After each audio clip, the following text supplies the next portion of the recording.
Oi galerinha, tô na área de volta pra vocês, mais um videozinho, podcast, videozinho, ou só videozinho, ou só podcast, pode ser aquilo que você quiser. Então eu sou o Paulo Afonso, nós vamos para mais uma reflexãozinha sobre a nossa maravilhosa filosofia. Eu disse para vocês que ela, junto com a sociologia, representa um grupo das ciências muito crazy. É justamente por isso, porque elas podem ser usadas para tudo que a gente quiser.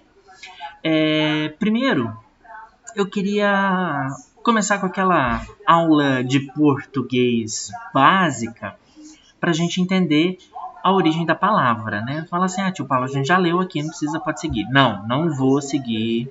Essa aula é minha, eu que mando. Cadê? Filosofia do grego a gente pode separar em duas palavras. Philo, né? E sofia. Philo representa a ideia do amor, do apreço, do apego, né? Pelo quê? Por sofia, que é sabedoria. E aí fica uma dica, né? Existe aí uma história linda que traz uma reflexão sobre a importância de refletir sobre as coisas, inclusive sobre afeto, sobre sentimentos e sobre realidade, que é o mundo de Sofia. Tem filme, tem livro, né? Com certeza tem podcast também que vocês encontram. Fica a dica, tá certo? Então agora, diante dessa compreensão de que filosofia representa o amor pela sabedoria, o amor pelo conhecimento, fica um pouco mais claro por que aquela mãe do vídeo anterior, falando sobre os lábios leporinos da sua filha, ficaria tão interessada em tentar resolver as coisas para dar uma vida melhor para ela, tá? E aí eu vou trocar de imagem aqui. Opa, agora sim. Convido vocês para a gente viajar. O princípio da filosofia começa lá na questão da mitologia e lá no final do terceiro ano nós vamos chegar a um filósofo francês moderno chamado Jean-Paul Sartre. Então é isso, galera. Vamos seguir aqui. No mundo de Sofia, que pode ser representado por essa garotinha muito simpática, a gente vai então estabelecer uma busca pela verdade. Só que não é uma busca construída de modo qualquer, porque buscar a verdade faz com que a gente utilize alguns elementos essenciais nesse processo. O mais importante deles talvez seja a razão, né? Ela vai construir tudo aquilo que a gente precisa, né? Usar a razão, usar o pensamento, fazer argumentos que sejam lógicos, observar os fatos, são causas que constroem aquilo que a gente chama de verdade. E a filosofia é uma forma de busca de conhecimento que já está dado. O que eu quero dizer com isso? Na verdade, a gente está compreendendo que a filosofia não é a ciência que se propõe a apresentar respostas para vocês, mas é a ciência que vai ajudar vocês a entender a importância de fazer as perguntas, porque mais importante do que ter respostas é ter perguntas para as coisas, porque ter uma resposta na mão é muito simples. A gente pode ir no Google, digitar uma palavra e a gente encontra um monte de coisa sobre ela. Agora, isso não quer dizer que a gente entenda o que realmente ela significa. Conhecer as coisas de verdade, ou a verdade para a filosofia, representa o fato de que a gente consegue compreender alguma coisa. Aquilo que nós compreendemos é uma verdade para nós.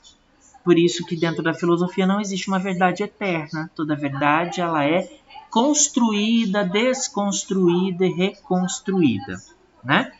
E aí eu coloco ali, não é preciso saber de um assunto apenas porque ele é importante, né? E tem mais, nossa vida é curta e não poderemos aprender tudo. Então, qual a melhor coisa a se saber, né? Então, a melhor coisa a se saber, a princípio, é entender que a filosofia é dividida em alguns períodos, né? Que eu nomeei aqui de os tempos de Sofia. A gente vai começar agora no primeiro ano pela filosofia antiga, que compreende o período do século VI antes de Cristo até o século VI depois de Cristo, né? Que tem o período pré-socrático, o período socrático, o período sistemático e o período helenístico. Ah, tio Paulo, a gente precisa saber desses nomes todos agora? Não. Então, tá bom. A gente segue por aqui. Eu estou só mencionando a princípio algumas coisas para vocês, que a gente vai se aprofundar um pouquinho mais daqui a pouco.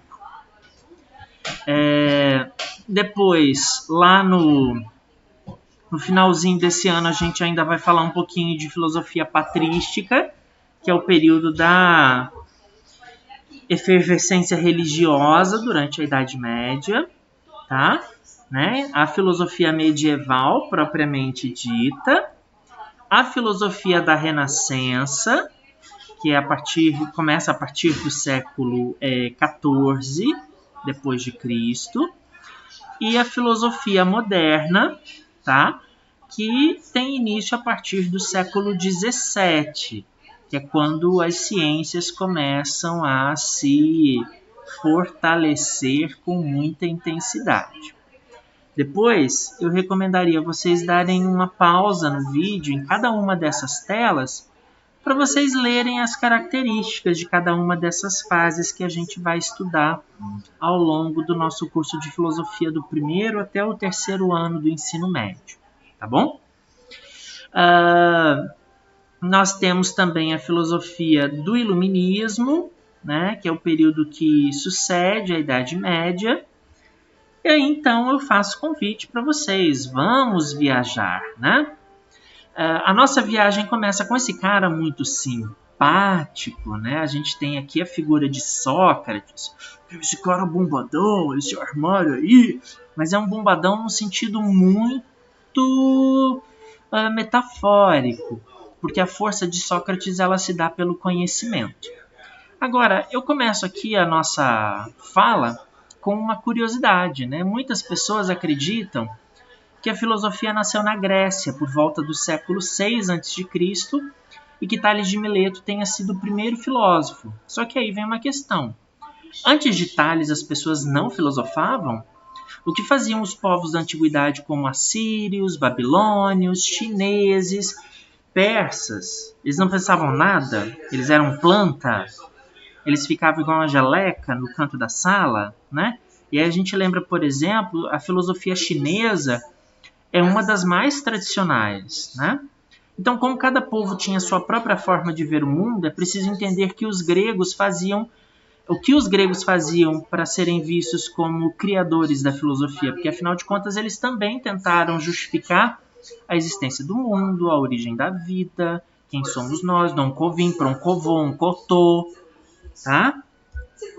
E aí então a ligação, a relação que existe, ela está presente em tudo, ela representa tudo, porque eles não apenas imaginavam que eram importantes ou significativos dentro da realidade humana, mas tentavam obter respostas de forma filosófica / científica. Isso quer dizer o quê? Que eles utilizavam do estranhamento, do questionamento para produzir respostas, né? A gente tem que entender que a filosofia é um pensamento e uma reflexão, só que não pode ser qualquer tipo de reflexão. Então, os gregos eles não se contentavam com as explicações que vinham da tradição, do costume. Ah, fulano, por que você faz isso? Ah, eu faço porque eu faço. Eu faço porque eu quero. Ah, eu faço porque minha mãe fazia. Por que sua mãe fazia? Porque minha avó fazia. Por que sua avó fazia? Porque minha tataravó fazia. Por que a minha tataravó fazia? Eu sei lá, vai perguntar para ela, né? Então, na verdade, eles queriam não só conhecer as coisas, mas eles queriam saber o porquê de tudo. Então, entender as causas, a origem, as circunstâncias que produzem os saberes mais rigorosos sobre o mundo. E um saber, um conhecimento rigoroso, significa que é um conhecimento que se sustenta. Não é uma fofoca, não é uma opinião, não é um achismo. É um fato, é concreto. E nesse ponto, a razão é fundamental. E aí surge uma questão. por que o homem criou, além da sua crença, a filosofia e a ciência para entender o universo? Eu diria para vocês que tem duas formas básicas de responder isso aí. A primeira delas está nesse carinha de olho azul. Fala assim, ele tem cara de mal, de bravo. O nome dele é Friedrich Hegel. É um dos filósofos mais importantes, tá? E as ideias dele ajudam a gente a entender um pouquinho isso, porque para Hegel existe uma diferença entre filosofia e mitologia, tá? De acordo com as crenças orientais, a verdade é algo absoluto, que não pode ser determinado ou reconhecido por nada e nem por ninguém. Assim, o que vemos, o mundo, as pessoas e os fatos não são reais. Hegel acreditava que as coisas podem ser pensadas, pronunciadas e conhecidas. Tudo é real, tudo tem uma origem e essa origem é alvo da atenção humana. Então, o que Hegel estava propondo para a gente, galera, é o seguinte, que normalmente a tradição, os costumes, eles apresentam respostas que as pessoas não aceitam que sejam de modo diferente. E é dessa forma, e é assim como eu estou te dizendo, não pode mudar. Né? Vamos pensar aí, por exemplo, em relação ao cristianismo.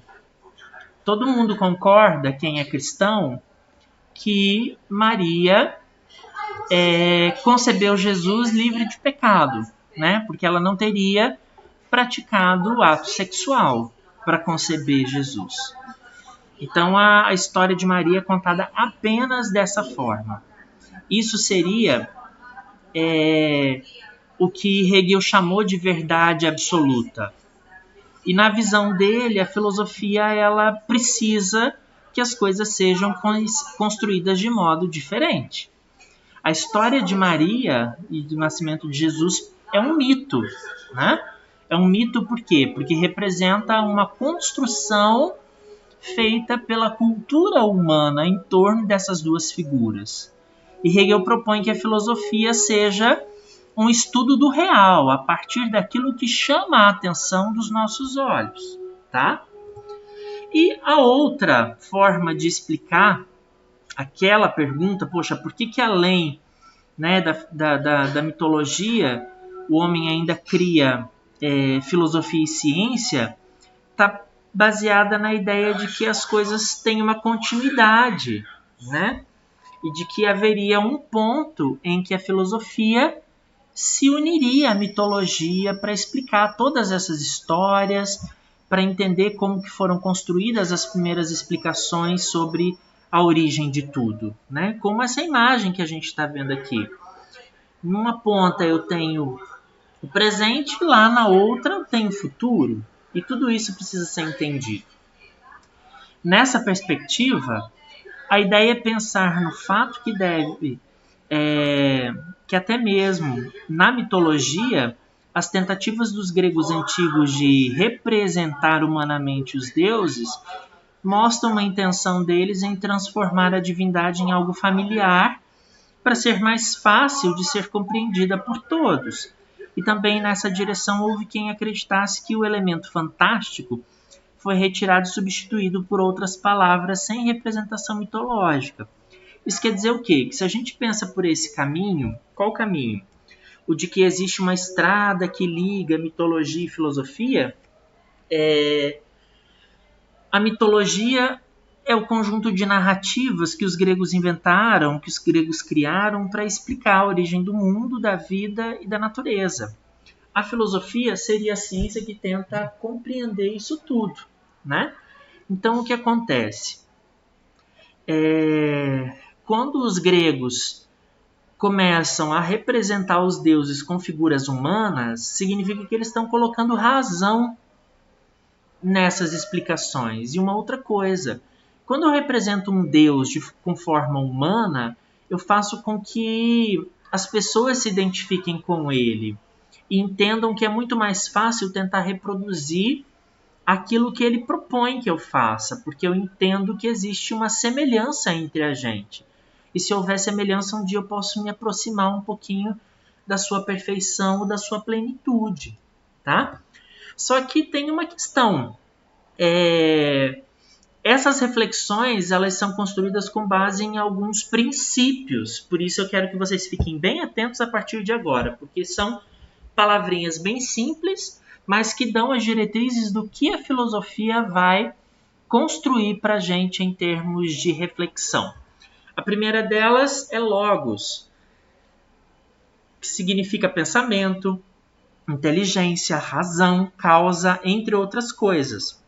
Então, logos é a causa racional de tudo. O logos é aquilo que permite que as coisas sejam compreendidas. Logo é o pensamento. Logos é qualquer coisa que nos ajude a refletir.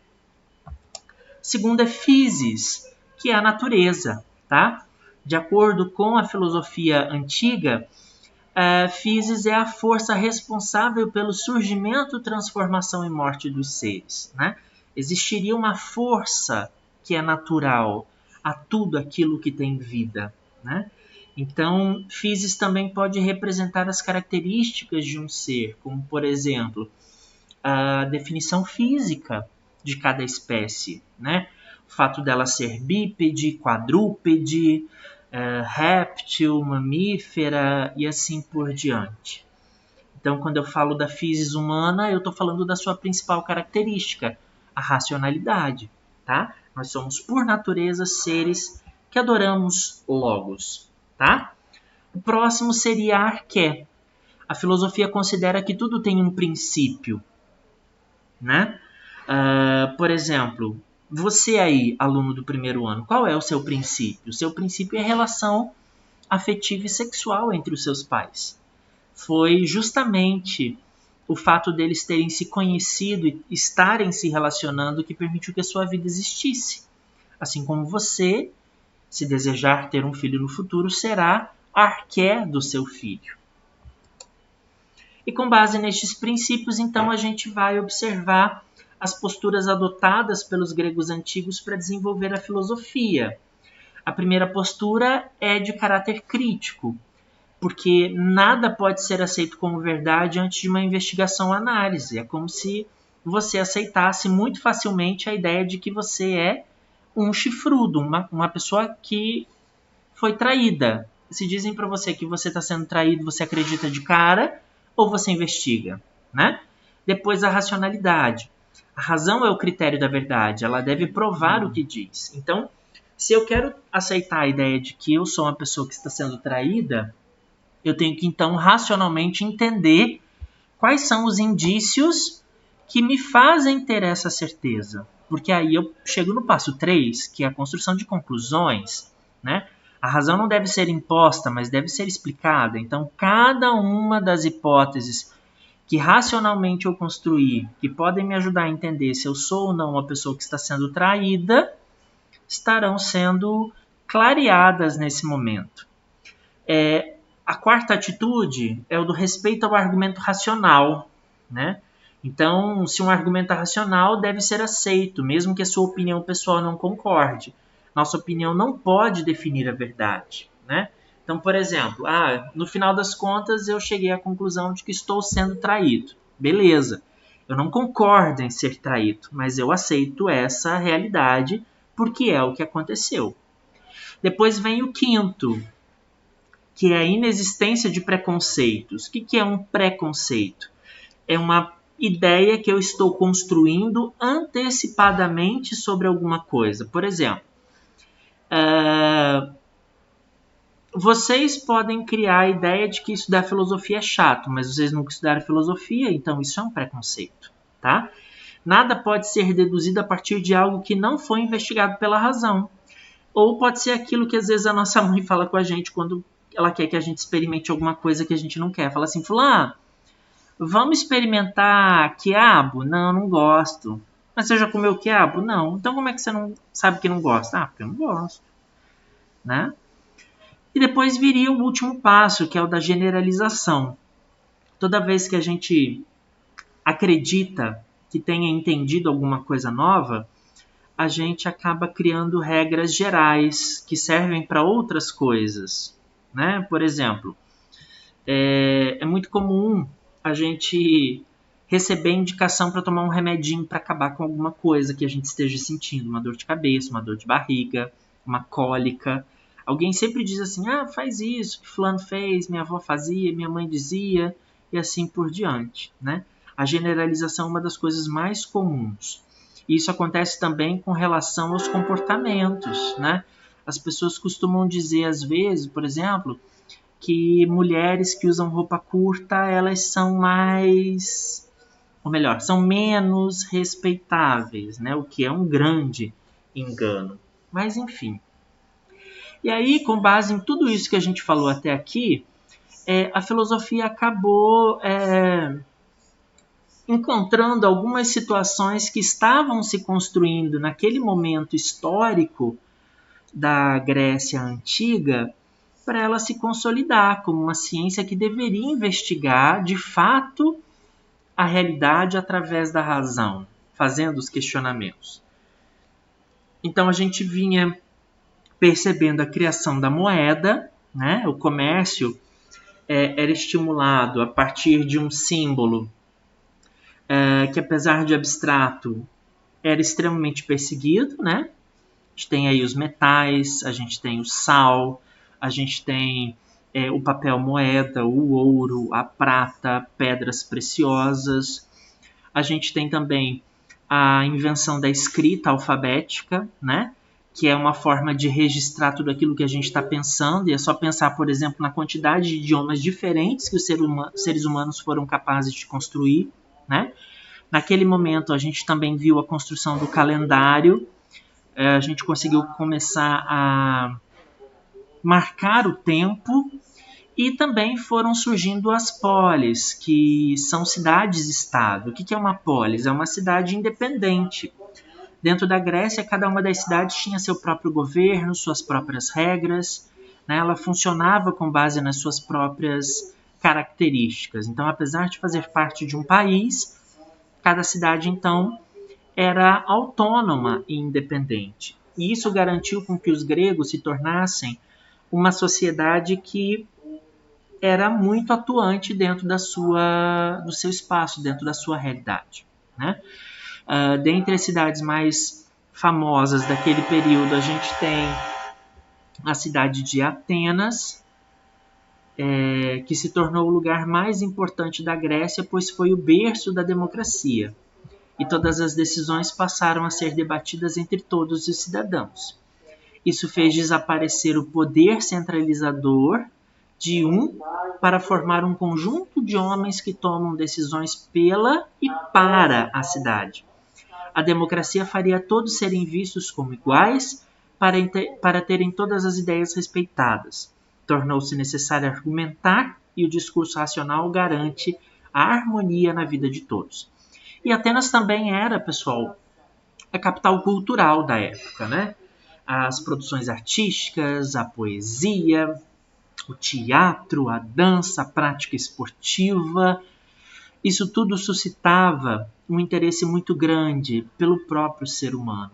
E por isso, então, Atenas era um espaço importante. Tá? E dentro de Atenas, ou dentro dessa lógica, a ordem está no respeito à lei, às regras criadas, que faz o homem se ver como uma figura abstrata. E assim a revolução teve início com o princípio de que todos são iguais perante a lei.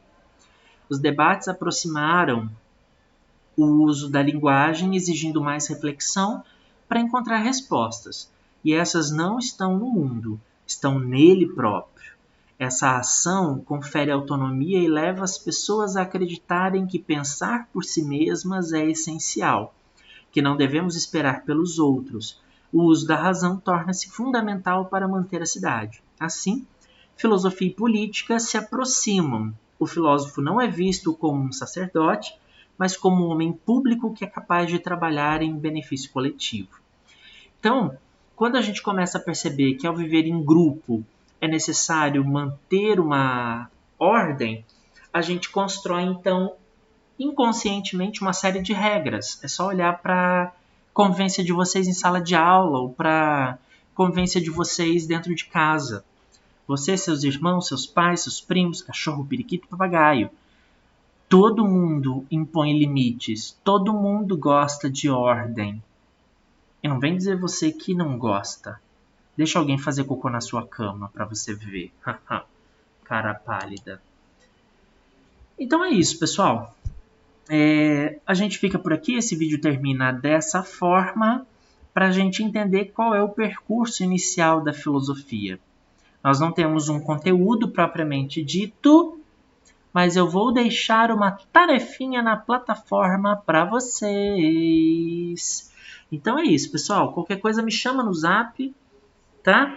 Que eu tiro as dúvidas, esclareço e comento e converso e a gente só não pode tomar um chimarrão junto porque não pode ter aglomeração, tá bom?